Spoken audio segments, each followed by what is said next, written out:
Hello guys, the DB Grinder here, back at it again with another video, and this time I am here with, Hashim Mustafa from Oman. and what deck did you play, and what'd you place?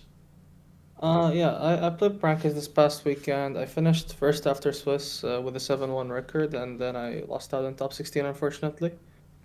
And do you want to do any shoutouts before we hop in? Yeah, of course. So first of all, shout out to my team, the Disciples. We are launching a podcast that we started last week, and we're trying to push it. So check us out. Links will be down in the description probably.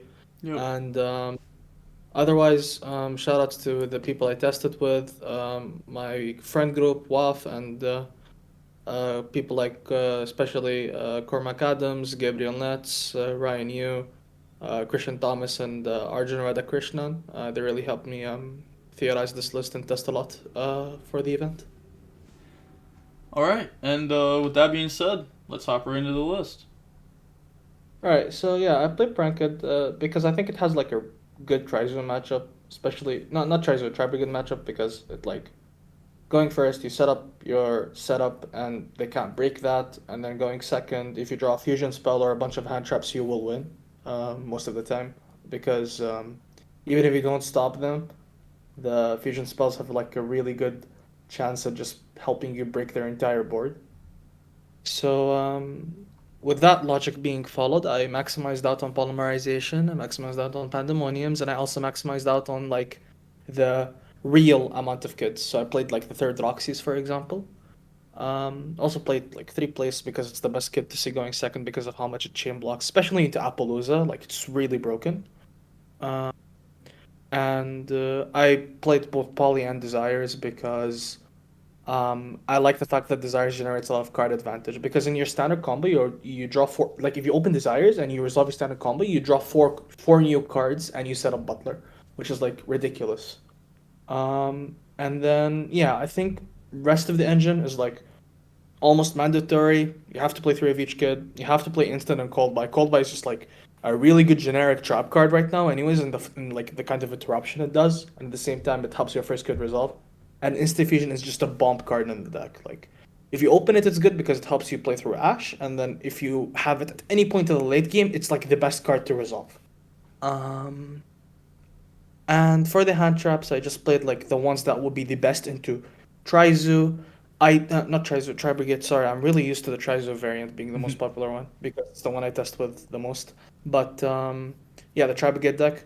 Um, Ideally, Bell would be Cosmic because Cosmic is better than Bell into that matchup because like you can't Bell under Appaloosa.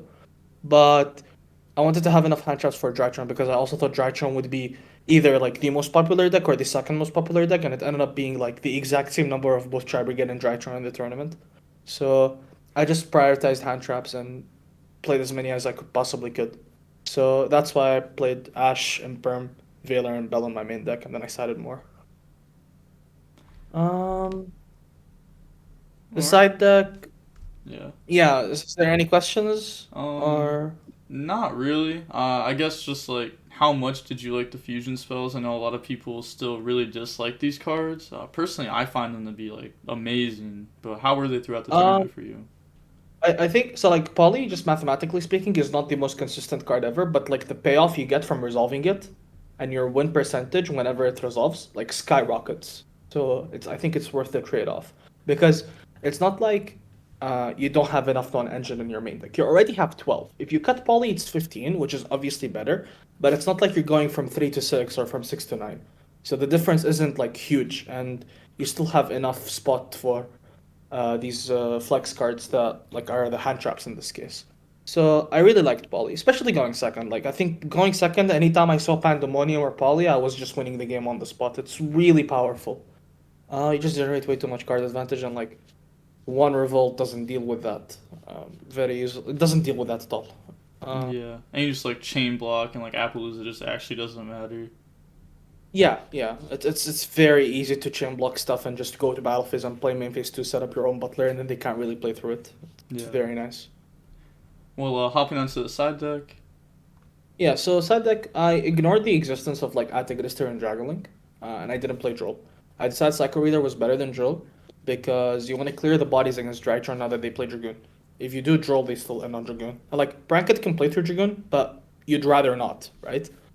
So I just played like what I thought were the best hand traps you could play against Drytron, and I played the third Meister over the third reader, sorry, because I figured that like both side I have 20 hand traps for against Drytron, so that's literally half of my deck. Seeing 2 is like 85%, seeing 3 is like 50%, so more often than not I'm seeing more than one hand trap, which means that I don't always need that hand trap to include Cycle Reader. Because, Cycle Reader is always the best when it's on its own, but when you have a bunch of hand traps together, the impact difference between Cycle Reader and Meister is like very small. Because you have another hand trap to back it up anyway most of the time. And then Meister is more versatile, so I just played the third copy of Meister. So these are the hand traps. Gamma is obviously really good. I would main deck Gamma if it was live going first, but it's not, unfortunately. Played Twin Twister for good measure. I think you need to have some form of back removal in the format. And then I played Talents over Judgment because I think Poly helps Talents be better because you make Toad, which means you lose to Twin Twister less often. And honestly, like the only like strong reason why I would play Judgment is for Twin Twister. So when you put it that way, do you really play a 3-off in your side deck to justify it by saying that there is this other 3-off some people are playing that I'm really scared of? I don't think that's very correct. Besides, I also think that like on average, people are gonna have a lot of hand traps against you post side anyway. And even if they have Twin Twister, if they hand trap you and you look at their hand and you take away a card, and then they Twin Twister you, it's usually fine because Bracket sees a lot of non-engine. So even if I get twinned, it's fine because I just stop them with my non-engine and I play that next turn.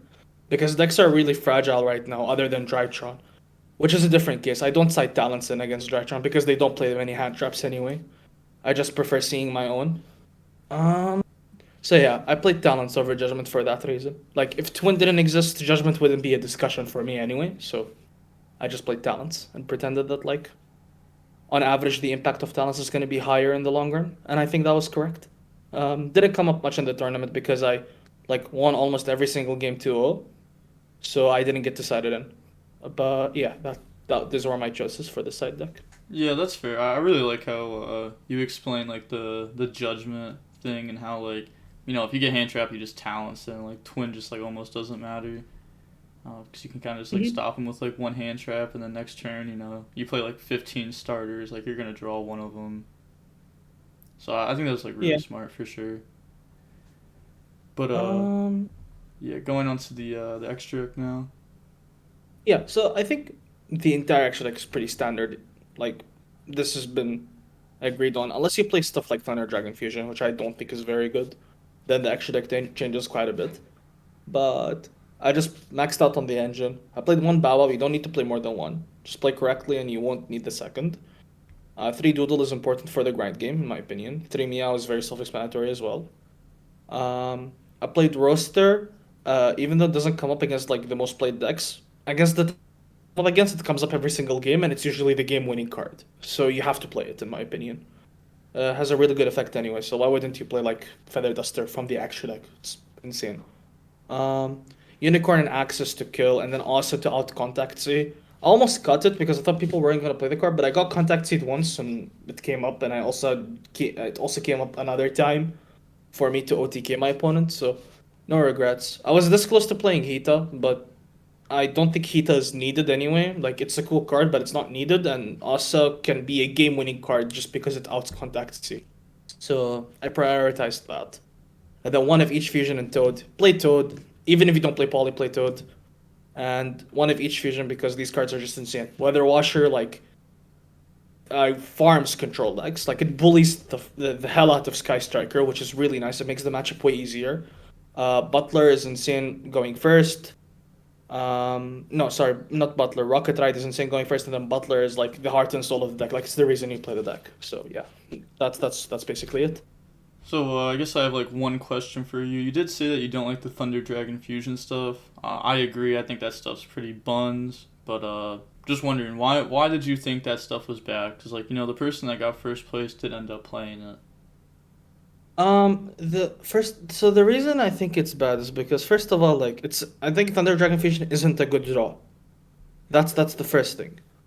The second thing is that I don't think it's actually needed because the way you have to go about it is that like you if you if your combo resolves, you aren't going to make Verti into Thunder Dragon Fusion. Like the difference between making Verti into Thunder Dragon Fusion and the difference between the normal Bao setup is non-existent. Sorry, give me one second. You're good. You're good.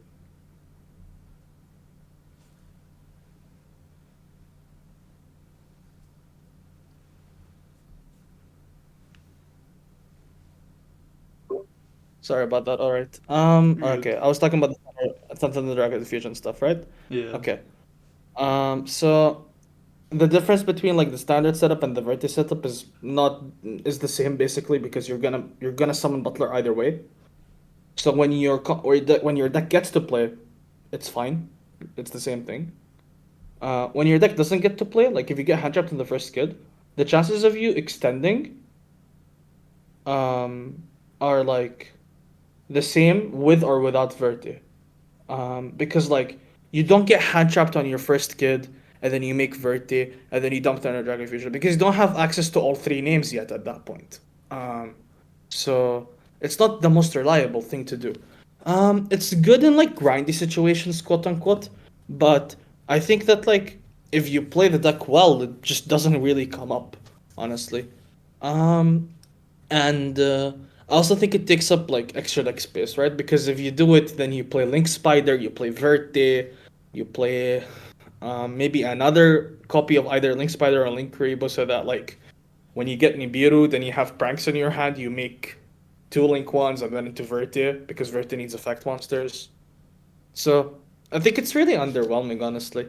Because whenever you're extending, you're gonna do the setup anyway without Verti, and whenever you're not extending, you're not gonna Verti isn't gonna be the difference.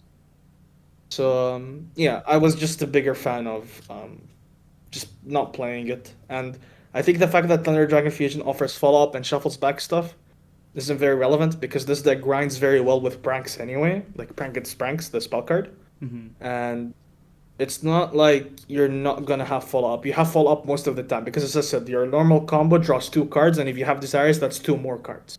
So I don't think it's very needed. Yeah, that's definitely a fair argument. Is there anything else you want to say before we finish up here? No, not much. I'm just glad the weekend went well, and I built my deck to beat Tri Brigade and Drytron, and I only dropped one game between 6 matches against those two decks. So I'm really glad. Like I built for a reason, and the reason worked out. So Just yeah, wondering, no regrets. what did you end up losing to in the top 16? I got like 7 card comboed by a Dragon Link guy, game 3. He like desired I Toad, he gammas, and then he has Droplet for my Butler, and then he still cannot do more than just Savage Pass, but he has Gozen Match, and I can't play Oh, through Gozen Match. And I yeah, still almost win. I still almost win because we're close to time, but he has Tidying as well, so he can do more damage. So I just lost. Like I couldn't really do much about that loss, I think. So it happens. yeah, To yeah, win the event, you need to like get a bit lucky anyway, but I'm glad I topped. yeah. The unfortunate stuff happens, especially because like that was the player Yeah. that was playing like 50 cards too. Did you roll that? Mhm. Yeah. It was a very interesting list, to say the least. Yeah, but congrats on the top, and Yeah, thanks, man. yeah. With all that being said, again, make sure to go check out the Disciples and the podcast and everything. And with all that being said, the DB Grinders signing off. Peace. Have a nice day.